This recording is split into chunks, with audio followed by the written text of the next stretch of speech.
J'aimerais donc, si vous le voulez bien, ouvrir cette conférence en la plaçant sous le signe de la volonté. Car s'agissant de la prise en charge du handicap dans le parcours scolaire, dans l'insertion sociale et professionnelle, il y a à mon sens non seulement une obligation de résultat, mais aussi un devoir de volonté. Cette volonté, c'est d'abord bien sûr la nôtre. Nous tous qui sommes ici rassemblés pour faire en sorte que la scolarisation, l'insertion sociale et l'insertion professionnelle des personnes handicapées progressent, qu'elles progressent en quantité, mais aussi en qualité. Et cette volonté commune qui se concrétise notamment aujourd'hui par cette conférence, cette détermination commune, elle s'est construite peu à peu à travers des déclarations, des textes, des rencontres qui nous ont permis de confronter nos points de vue, de les enrichir et finalement de les faire converger. Les jeunes ont d'ailleurs énoncé en conclusion de cette déclaration, je cite, « C'est à nous de bâtir notre avenir. Nous devons lever les barrières qui existent à l'intérieur de nous-mêmes et des autres qui ne sont pas handicapés. En dépassant notre handicap, le monde nous acceptera mieux. » Nous avons travaillé notamment sur un document qui s'appelle Études supérieures handicap, qui est en ligne sur notre site.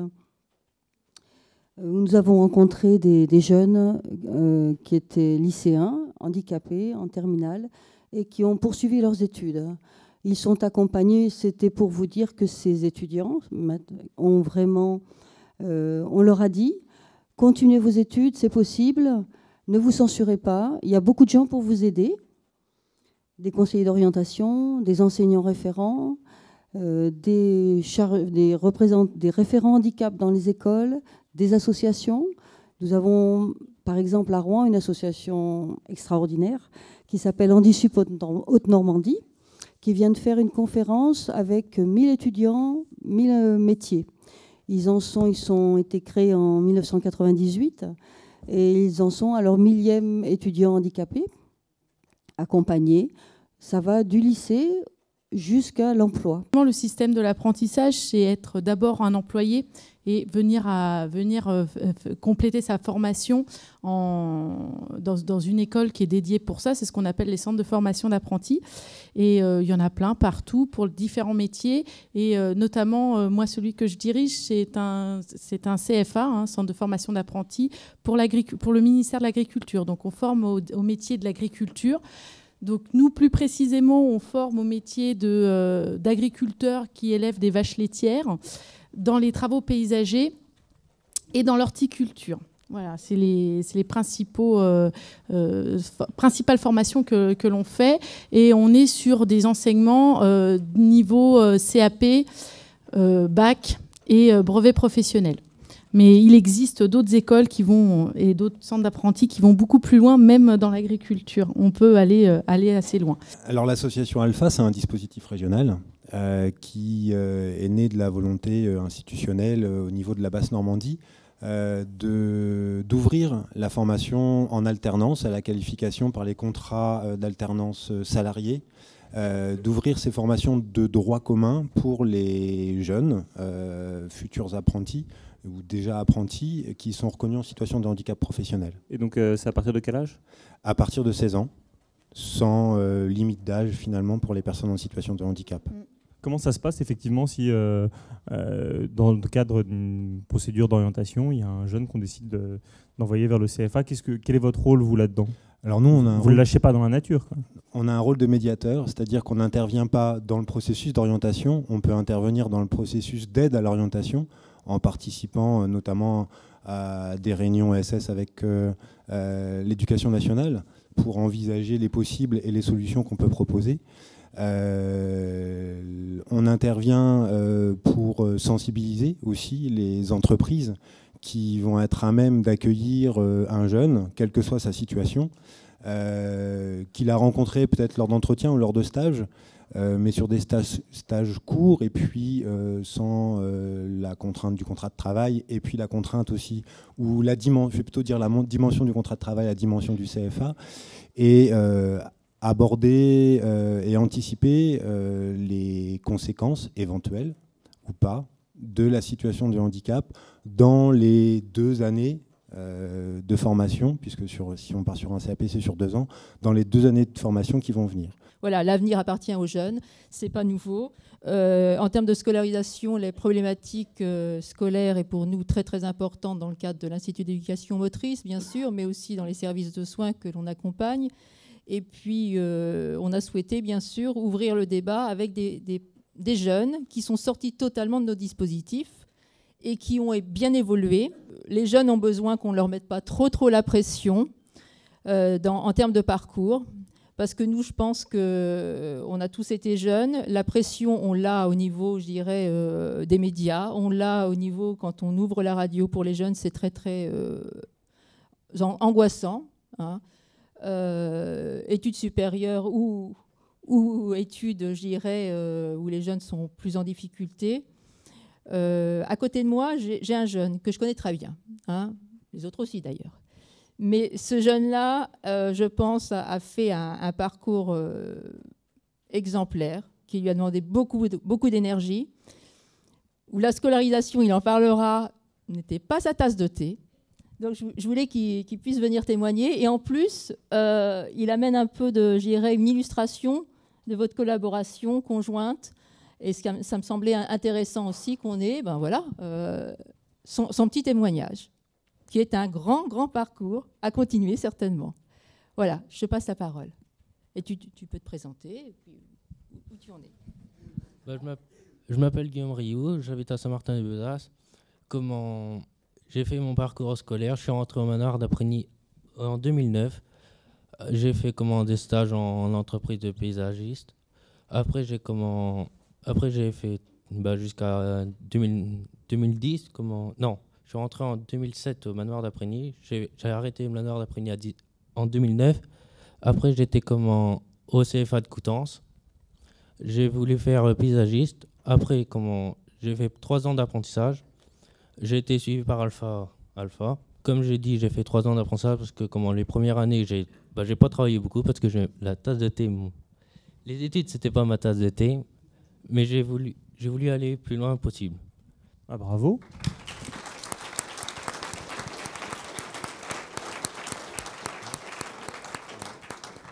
Et ça a été quoi le déclic alors, si c'était pas ta tasse de thé? Pourquoi est-ce que tu t'y es mis tout d'un coup? Parce que j'ai voulu réussir dans ma vie, quoi. Maintenant, j'ai réussi tout ce que je voulais faire. On a eu un très bel exemple dans le film, sans le dire, hein, mais le jeune garçon qui s'est retrouvé à l'entrée du magasin et où le directeur lui ment en lui disant quelqu'un revient, etc. Enfin, ça s'appelle purement et simplement une discrimination. Et dans l'absolu, je ne l'encourage pas forcément à le faire, mais il pourrait saisir le défenseur des droits et il est gagnant d'avance. Hein. Et nous relayons toutes les demandes, c'est-à-dire que effectivement nous incitons et nous faisons à la place quand la personne ne le souhaite pas, quand le jeune ne le souhaite pas, signaler cette discrimination, mais nous pouvons très bien relayer cette discrimination et justement faire un signalement auprès anciennement de la HALD. Donc là on est tout à fait dans notre rôle. Donc bonjour, Marie De Bruyne, moi je suis de l'association régionale des missions locales de Haute-Normandie. Donc je représente le réseau pour la région Haute-Normandie. Donc juste pour compléter, au niveau des employeurs, alors Rouen est une grosse mission locale, donc elle effectivement 1000 employeurs, et sur la région on est à un peu plus de 3000 employeurs en contact, en partenariat avec les missions locales sur le territoire. Voilà, c'était pour compléter. Et donc Armelle Hélard, conseiller en formation continue pour le réseau des Greta. Effectivement, c'est un peu une suite logique d'intervenir après la mission locale, puisque la question de l'orientation peut amener vers la formation la formation continue, qui se distingue de la formation initiale, du fait que les personnes que nous accueillons ne sont plus des élèves scolarisés, mais soit des salariés ou des demandeurs d'emploi. Avant d'aller plus loin, peut-être présenter un peu le réseau des Greta. Donc, le réseau des Greta est un organisme de formation qui dépend de l'Éducation nationale et qui met en place des formations en s'appuyant justement sur les moyens des établissements scolaires qui adhèrent à ce groupement d'établissements. C'est ce que signifie Greta. Alors, c'est quoi un ESAT hors les murs ? Alors, je me présente donc Philippe Pitt, coordinateur du SAT hors mur de l'ADAPT à Sotteville-les-Rouen, département 76 à côté de Rouen, dans l'agglo de Rouen. Donc un ESAT hors les murs, c'est un établissement qui accueille des personnes reconnues travailleurs handicapés avec une notification de travail protégée et qui ont avant tout le souhait de faire une insertion professionnelle en milieu ordinaire. Donc c'est avant tout un public qui refuse les ESAT traditionnels, qui refuse d'aller effectivement travailler dans un ESAT, mais qui veut travailler en milieu ordinaire avec et comme les autres pour avoir le sentiment d'être pleinement intégré à la société. Et puis depuis quelques temps, on a eu beaucoup de demandes d'un public jeune qui effectivement ne souhaitait pas en entrer en ESAT, était sorti du système scolaire, n'avait pas été plus ou moins accepté dans les parcours de formation, n'avait pas soit le potentiel, soit ça n'avait pas fonctionné, n'avait pas réussi à trouver l'apprentissage et se sont orientés vers nous. Et puis on s'aperçoit qu'aujourd'hui, notre grande difficulté, c'est qu'on n'arrive pas forcément bien à les accompagner, parce que justement, il y a l'absence de qualification, et il y a les difficultés effectivement de savoir-être et de savoir-faire, il y a les difficultés d'absence de connaissance des habiletés sociales et professionnelles aussi. Et tout ça, c'est un travail en amont. Juste pour rebondir sur ce que vous disiez, monsieur, en fait, ce travail qui est fait en amont avec les jeunes sur notamment ce qu'on appelle l'insertion sociale et les travailler sur les compétences sociales, c'est un travail qui est fait également en mission locale et qui peut être fait avec tout jeune de 16 à 25 ans non scolarisés, donc bien sûr les jeunes en situation de handicap également. Donc le cœur de métier des missions locales, c'est aussi l'accompagnement qu'on appelle global, et donc il est global parce qu'il va d'une phase d'accueil à un travail sur l'insertion sociale, à la professionnalisation, à l'insertion professionnelle et au maintien dans l'emploi. Alors, qu'est-ce qu'une grosse entreprise comme Orange, je crois que c'est 160 000 salariés, fait en matière d'emploi des personnes en situation de handicap, et notamment des jeunes? La tenue en bleu, effectivement, c'est pour marquer la couleur de la diversité, en fait. C'est pas parce qu'on travaille à Orange qu'on n'a pas le droit de s'habiller en schtroumpfette. Donc voilà, c'est ma façon à moi de porter les couleurs de ma mission correspondant de diversité et notamment handicap, donc sur le périmètre Normandie-Centre. Donc on est organisé par grande région sur cette thématique du handicap. Peut-être un chiffre en introduction. Fin 2012, nous sommes à 4,97% au niveau de l'obligation légale de travailleurs handicapés, dont un taux d'emploi direct de 4,04%. Voilà, donc je dirais que l'engagement d'Orange, on va dire aujourd'hui comme ça, de France Télécom, depuis très longtemps sur le handicap, ça prend différents aspects. J'ai envie d'évoquer avec vous la très forte implication et l'engagement sur la cause de l'autisme. On ne sait pas forcément beaucoup ça, mais la Fondation Orange est très active pour tout ce qui est en soutien de l'autisme. Nous avons donc consacré 16,8 millions d'euros dans nos dépenses vers le secteur protégé. C'est-à-dire que nos acheteurs ont une politique aussi volontariste de sourcing, de référencement, pour que les personnes que nous ne pouvons pas accueillir directement dans l'entreprise parce que la compensation ou les compensations nécessaires ne sont pas possibles, eh bien nous puissions leur donner la possibilité de travailler dans des environnements qui leur sont adaptés. Voilà, donc pour le secteur protégé et adapté. Et maintenant, pour l'emploi direct, pour le recrutement, pour les jeunes, effectivement, ce que je voudrais souligner, qui a été peu dit jusqu'à maintenant, c'est que quand on arrive dans une entreprise, quelle qu'elle soit, ou dans un secteur d'activité, que l'on soit bien portant ou que l'on soit en situation de handicap, il y a un temps d'adaptation pour tout le monde. Il y a un temps d'adaptation de soi par rapport à l'activité.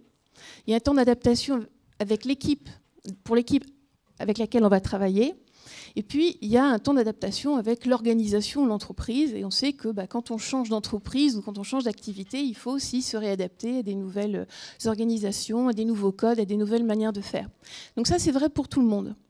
La particularité, quand on accueille une personne en situation de handicap, c'est qu'il faut tenir compte de cette spécificité liée au handicap. Et là, on parle non plus seulement d'adaptation, mais de compensation. Et la compensation, elle prend plusieurs formes. Et c'est ce sur quoi il faut que l'on travaille en amont des recrutements pour mettre toutes les chances de notre côté de réussir l'intégration. Si on revient sur l'insertion professionnelle, on met des choses en place à DCNS. La première, c'est les filières du talent. Alors, je ne sais pas si vous connaissez. Les filières du talent, donc c'est un programme social de transmission de compétences qui s'adresse à 3 types de publics. Des femmes qui veulent travailler sur des métiers en production, les personnes en situation de handicap et puis les personnes en réinsertion, donc des personnes qui sont perdues dans leur orientation scolaire et qui veulent se réinsérer. Et ces 3 types de publics, donc ce programme se déroule en 3 temps. Le premier temps, une visite d'entreprise, donc à des CNS, sur une journée, présentation des métiers sur lesquels on recrute, Il y a des intervenants. Il y a un moment aussi qui est un peu plus sympa en salle de réalité virtuelle. On découvre comment on fabrique un sous-marin et c'est toute sa technicité. Premier état, donc là, toutes ces personnes, donc on l'a accueilli le 30 avril dernier, une trentaine de personnes. Là, ça nous a permis de travailler aussi avec les acteurs des missions locales, des Cap Emploi. Donc 30 personnes identifiées qui sont venues ce jour-là.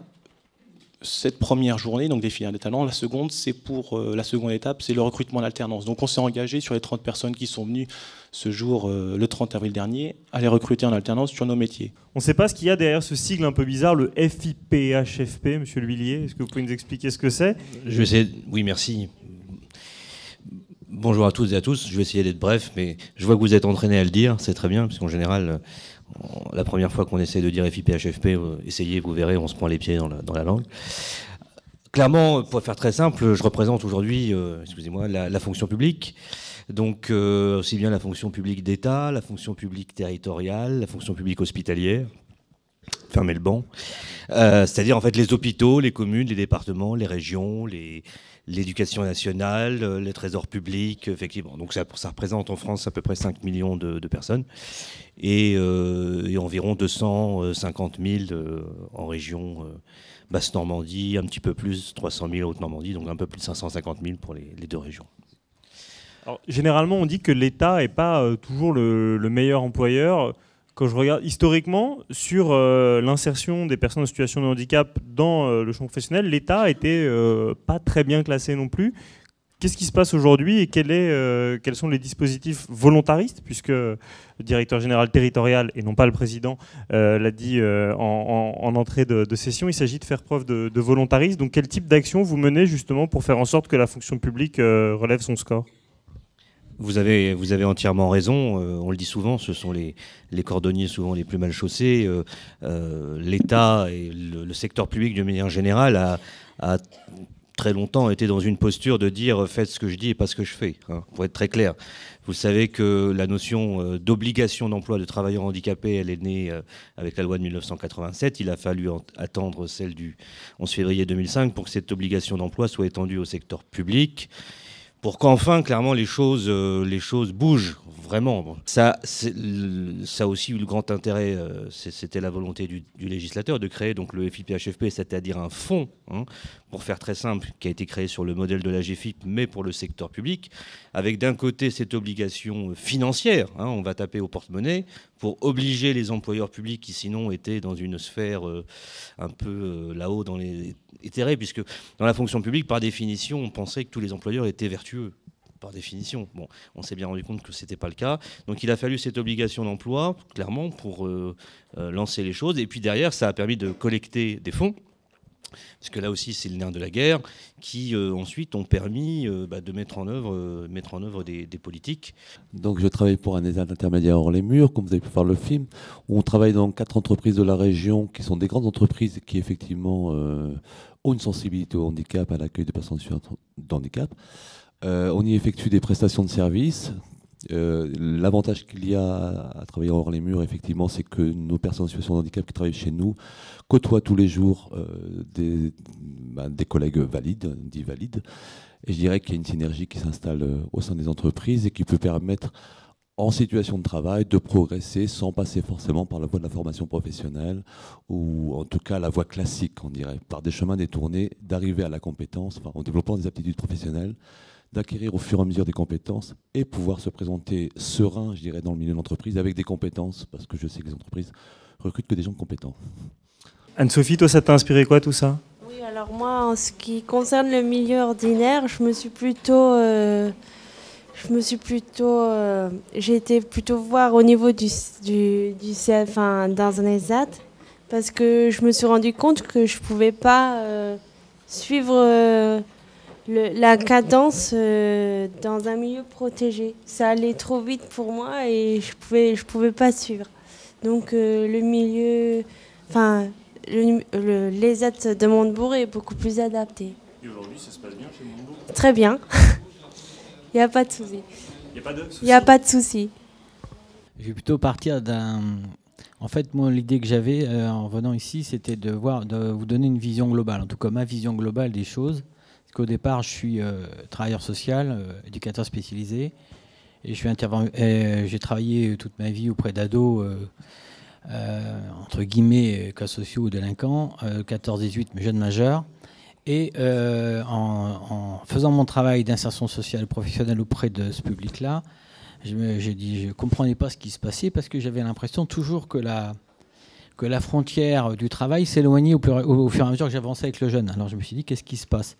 Et donc, effectivement, j'ai essayé de comprendre, de trouver des réponses globales. Alors en fait, je me suis retrouvé à étudier le monde du travail depuis la Révolution française jusqu'à aujourd'hui. Alors, je vais bien sûr essayer d'être la plus brève possible, sachant que je suis une personnalité assez bavarde, donc je vais faire très très succinct. Le but de cet après-midi, c'était aussi que vous puissiez vous mettre en réseau, en relation et de développer du partenariat pour et avec les jeunes. Voilà, que ce soit le monde de l'entreprise, le monde de l'insertion, le monde de l'accompagnement au niveau de la scolarisation des jeunes, soit dans le milieu secteur protégé ou ordinaire. Finalement, la question de la jeunesse, elle est récurrente pour tout à chacun, même quand on est adulte. Hein. C'est-à-dire que vos désirs, nous les avons aussi. Hein. Donc on était là aujourd'hui pour échanger tous, pour essayer de trouver des solutions. Et les débats ne sont pas clos. Je vous invite tous, en tout cas, à vous échanger. Après, nous avons un petit cocktail, donc échanger. Et puis peut-être poursuivre les débats, voire essayer de travailler un peu plus en réseau entre le monde de la jeunesse et puis le monde des adultes. Écoutez, moi pour l'instant, je vous souhaite une bonne fin d'après-midi et puis qu'on puisse continuer les débats tous ensemble.